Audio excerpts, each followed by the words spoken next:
Welcome back. I'm Professor Patel. This is English 245B, 245 Bravo. And today I'm going to discuss a little bit about Friedrich Nietzsche, his ideas, whether or not he has a method, or if his method, he does have kind of a basic method. Let's kind of talk about some other things about Nietzsche. One of his things, very core to Nietzsche, is reevaluation of all values. Reevaluation of all values. What does this mean? This means anything that you believe, any rule or moral principle or guideline or religious mandate um, should be examined. And it should be examined periodically. It should not be, there's so many things in life that we take for granted, that we just think, well, this is what was handed to us, this is what my parents did, this is what the people at the university before me did. So this is what must be okay, right? It must be the best, and that's not always the case. And Nietzsche thought it was essential for every human being to sort of look at what they really believe and whether they actually believe the things they claim that they believe, or whether the things that they claim they believe are even valid. Okay, so reevaluation of all values to examine. This is from societal to global to familial to community to academic, religious, anything that can be put under the reevaluation. Okay. Um, and it's also kind of like looking at things. It's sort of like stepping back from something that, oh yeah, I know what that is. We might think something like, oh sure, I know what that is. That's my car, or that's a chair, or something like that. Right? These are really basic examples. And um, that's so once you say car or chair, that's all your mind has to do. It doesn't have to do anymore. And we all have kind of this idea of what a chair or a car is like, right? And it's not that particular chair maybe or that particular car, but we just sort of have an idea when we say chair or car. Well, what Nietzsche asks us to do, or compels us to do, is to say, let's see, okay, you say this is a chair, but what I see is these four kind of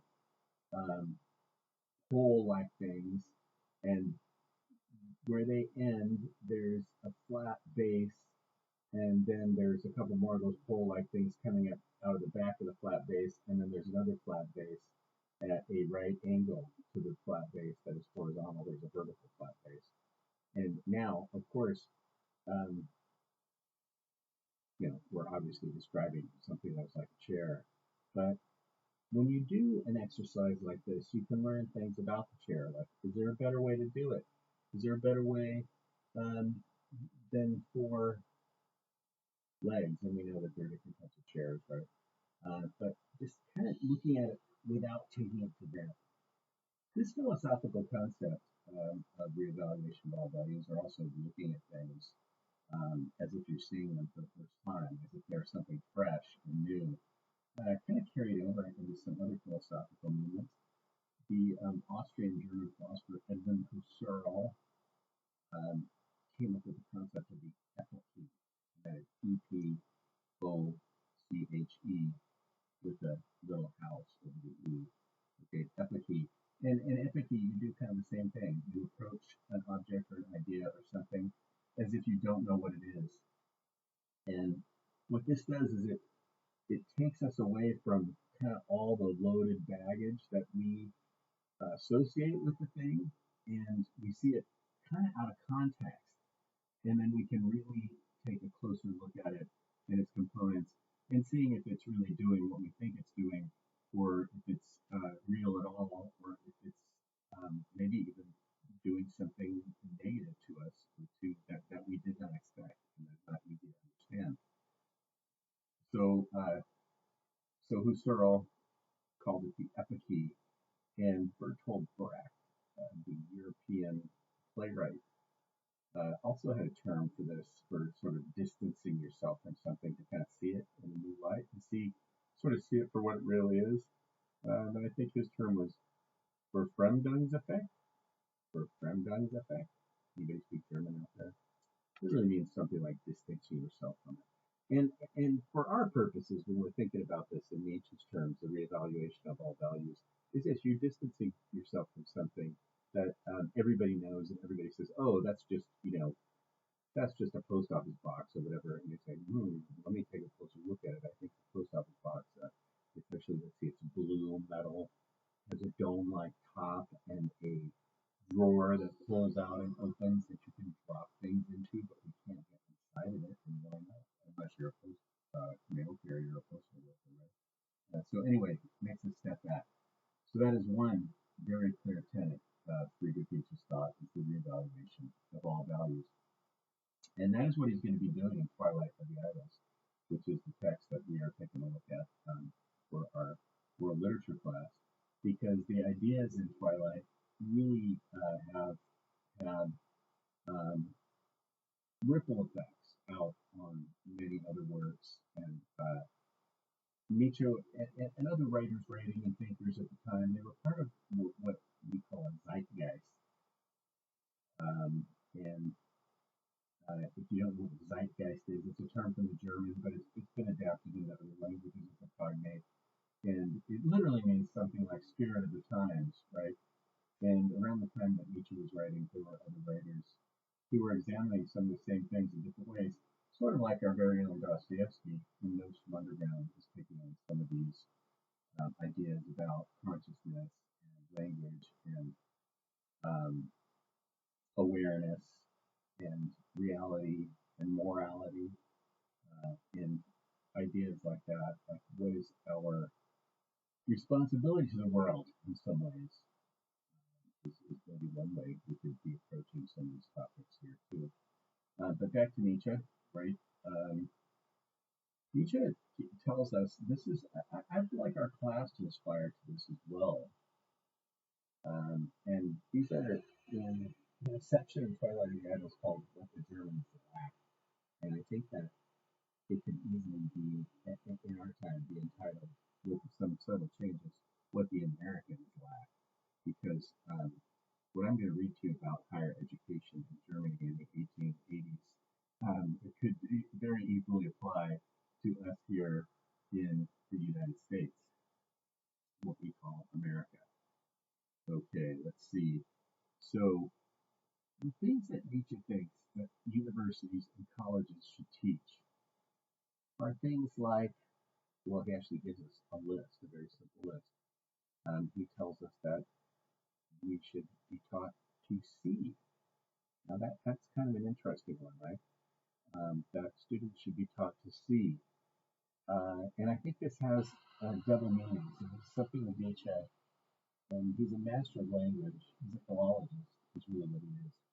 He studied ancient texts and the origin of all texts, the origins of all texts. So when he says that you need to learn to see in university, it's not just you need to gain powers of observation, right? I mean, that's a big part of it. But you need to gain powers of observation, you need to be able to see.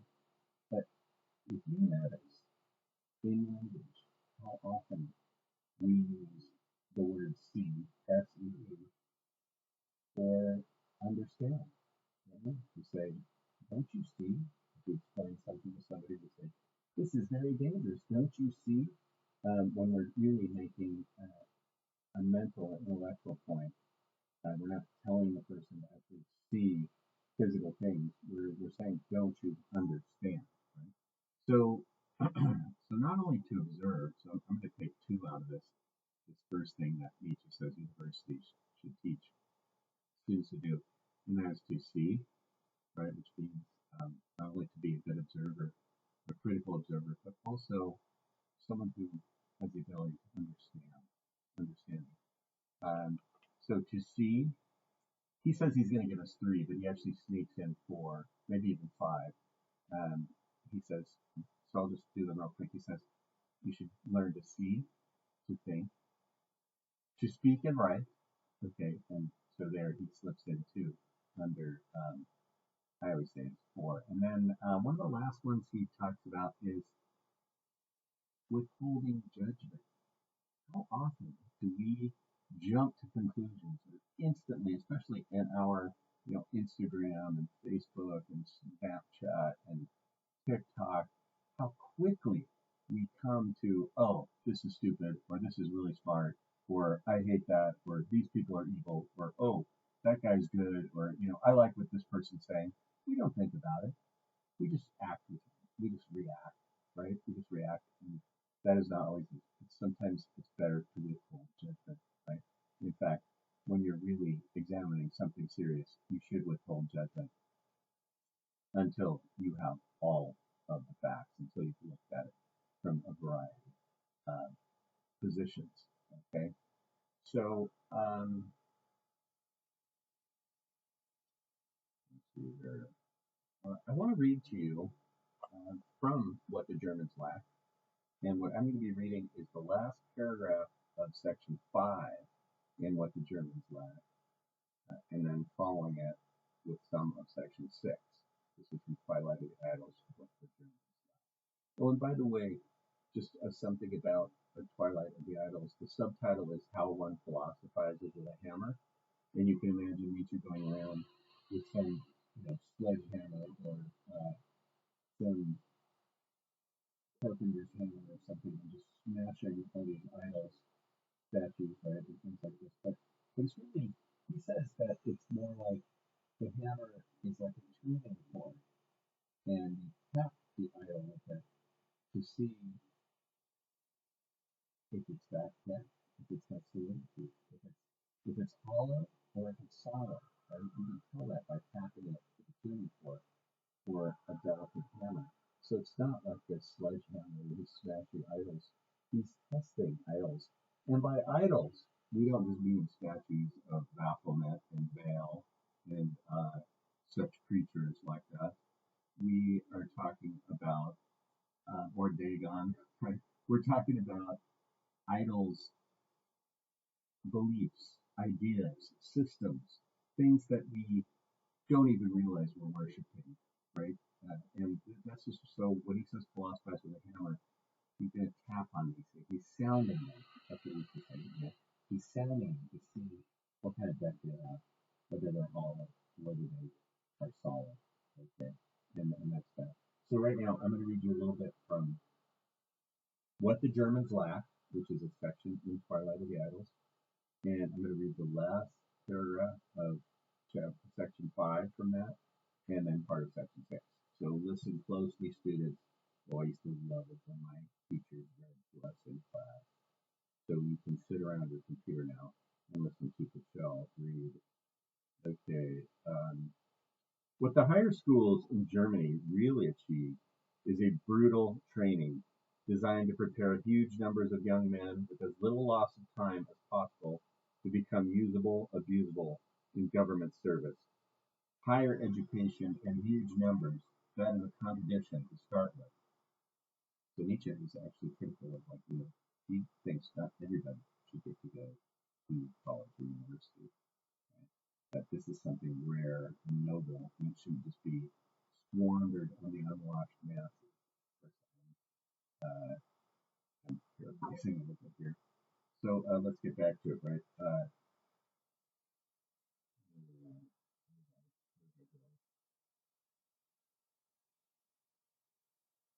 Higher education in huge numbers. That is a contradiction to start with. All higher education belongs only to the exception. One must be privileged to have a right to so high a privilege. All great, all beautiful things can never be common property. It's pretty right. All great, all beautiful things can never be common property. Pulchrum est pulchorum hominum. What conditions the decline of German culture? And once again, I said, we could put in American culture here. Oh, and by the way, I just read that Latin, fulcrum est. forum hominum. I'll have to come back to that one.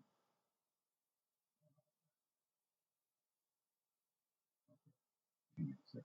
What condition the decline of German culture? That higher education is no longer a privilege? The democratism of Bildung, which has become common, too common, let it not be forgotten that military privileges really compel an all too great attendance in the higher schools, and thus their downfall. So people just like our vets get the GI Bill. I myself went to college on the GI Bill. Nietzsche saying, we're just going to have all these like military types in college now,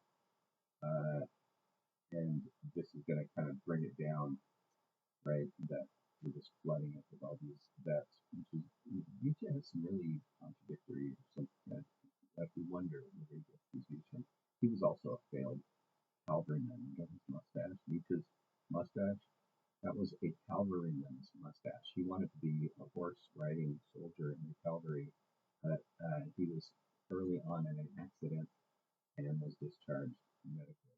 So he kept the mustache, but maybe he felt bad. So that's why he's. So in present day Germany, once again I said maybe it could be America, no one is any longer free to give his children a noble education. Our quote unquote higher schools are all set up for the most ambiguous mediocrity. Nice phrase.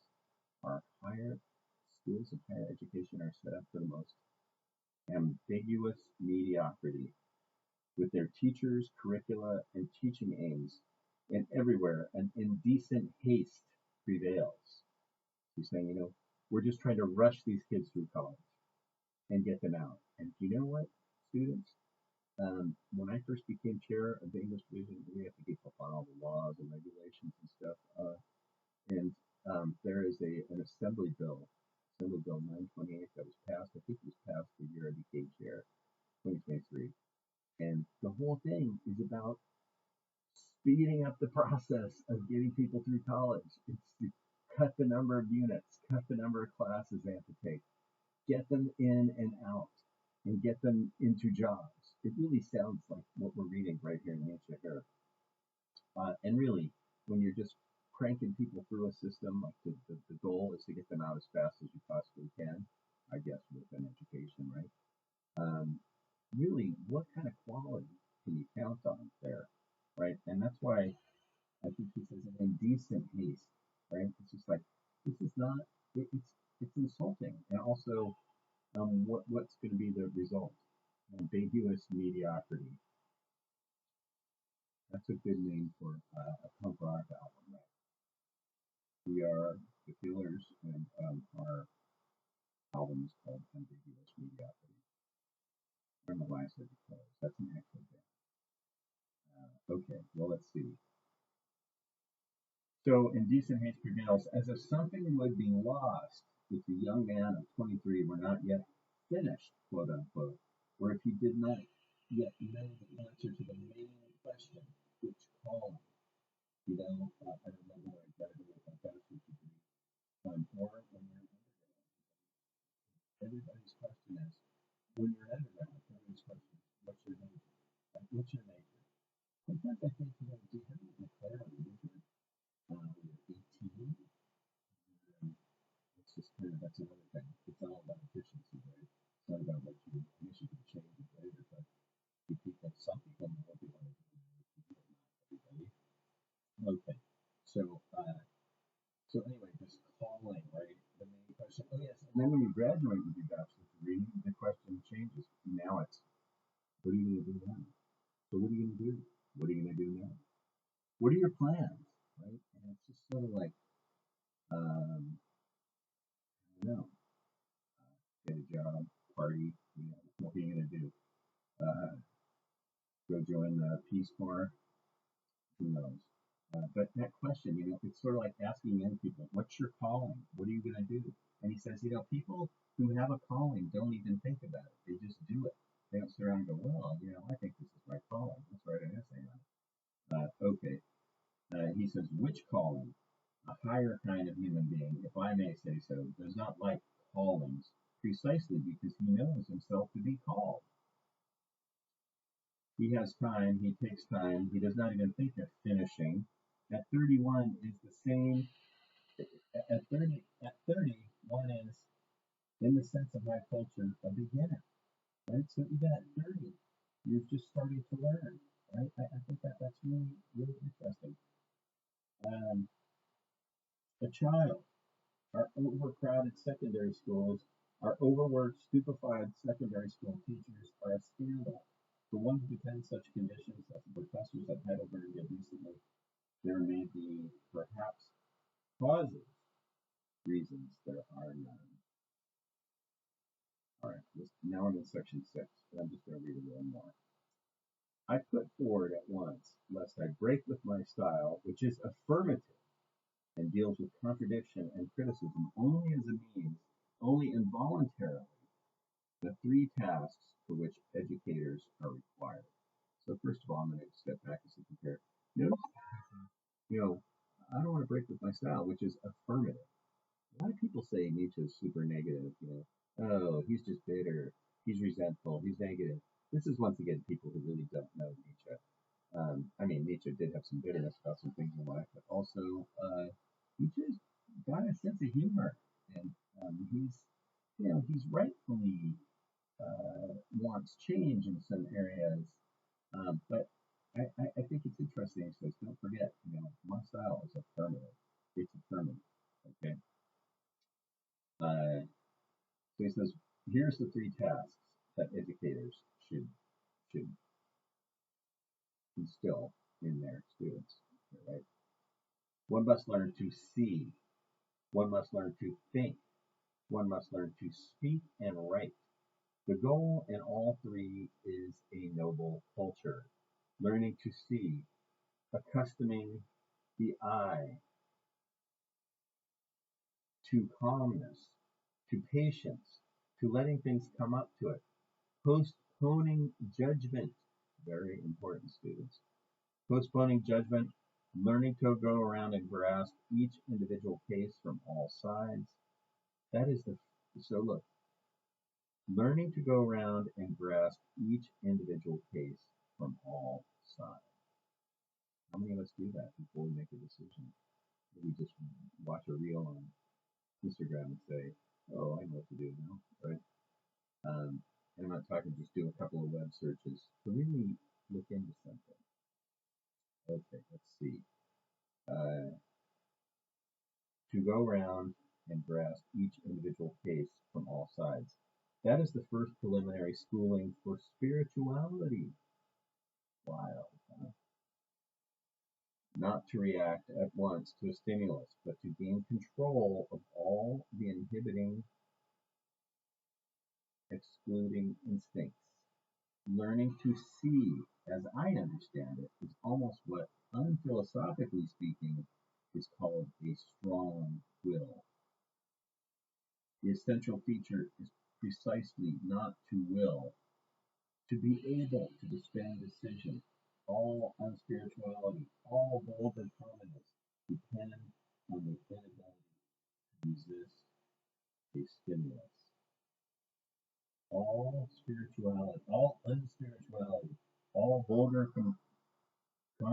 commonness depend on the inability to resist a stimulus. One must react. One follows every impulse. In many cases, such a compulsion is already pathology, requiring a symptom of exhaustion. Almost everything that unphilosophical crudity designates with the word vice is merely this physiological inability not to react. The practical application of having learned to see, as a learner, one will have become altogether slow, mistrustful, recalcitrant. One will let strange new things of every kind come up to oneself, inspecting them with hostile calm and withdrawing one's hand. To have all doors standing open, to lie servilely on one's stomach before every little fact, always to be prepared for the leap of putting oneself in the place of, or of plunging into, others and other things. In short, the famous modern objectivity is bad taste, is ignoble par excellence. Okay, So once again, Nietzsche is calling for a sort of a withholding of judgment. Don't react right away when you are presented with a new idea, a new stimulus. Think about it,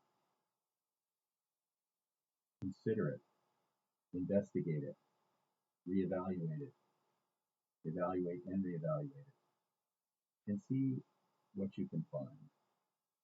See why people just accept this thing, and decide if you think it's still acceptable. Well, Nietzsche can be a little confusing, but some things to remember is that he often surprises as well. If you think he's just always going to vote one party line, he's not going to. He's going to take sides in some issues that are will really surprise you, and other ones where you're like, yeah, that makes sense, but some really, wow, okay. So I hope you get into reading Twilight of the Idols. I went much longer in this micro lecture than I was expecting to. But read Twilight, get into the discussion on Maximus and Eros. It looks like about half of you still need to jump into that. And we'll take it from there. And I will be back with another lecture about a micro lecture on Nietzsche's ideas and also Dostoevsky, probably early next week. So until then, keep reading, keep thinking, keep writing, keep speaking, and hold off on making judgments. Thank you.